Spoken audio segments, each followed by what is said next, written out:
First and foremost, we now know that the Euphrates River is dried up and there are strange growls and screams coming from under it.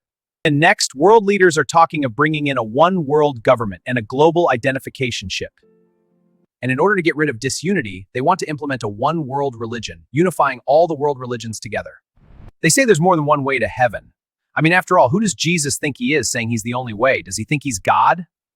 I mean, in the Bible, Jesus says, I am the way, the truth, and the life. No man cometh unto the Father except through me, John 14:6. I guess the elites believe that that is going to offend people. So in the immortal words of King James, be ye offended.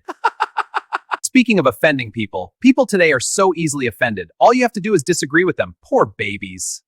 We interrupt this regularly scheduled program for an urgent news update. We have trouble in America! We were once a nation of diversity and freedom. Remember when you could disagree and still be friends? Now, I'm sorry I can't stand that politician. Really, I love that guy. I think he's done a great job for our nation. I guess we'll have to agree to disagree. You going to go out for coffee with the guys tomorrow? I wouldn't miss it for the world. Thanks, Jake.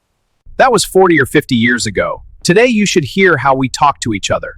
Watch this. And that happened over billions of years ago. With all due respect, sir, I don't agree with that. How dare you express such hate? If you would read this book written by an astrophysicist, I will not tolerate such hate and bigotry in my classroom. If you don't agree with my political and worldview, then you can just get out of my class. We don't tolerate those that cause division. Well, now you've seen the best and the worst. Unfortunately, America is gravitating towards the worst. We used to have open forums and debates, friendly exchange of ideas. No one wants to look at the information on the other side.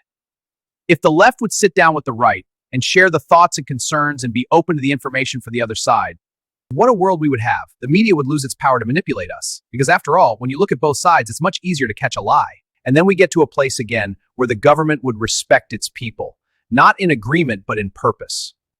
There is a saying that when the people fear the government, that is tyranny, but when the government fears the people, that's freedom.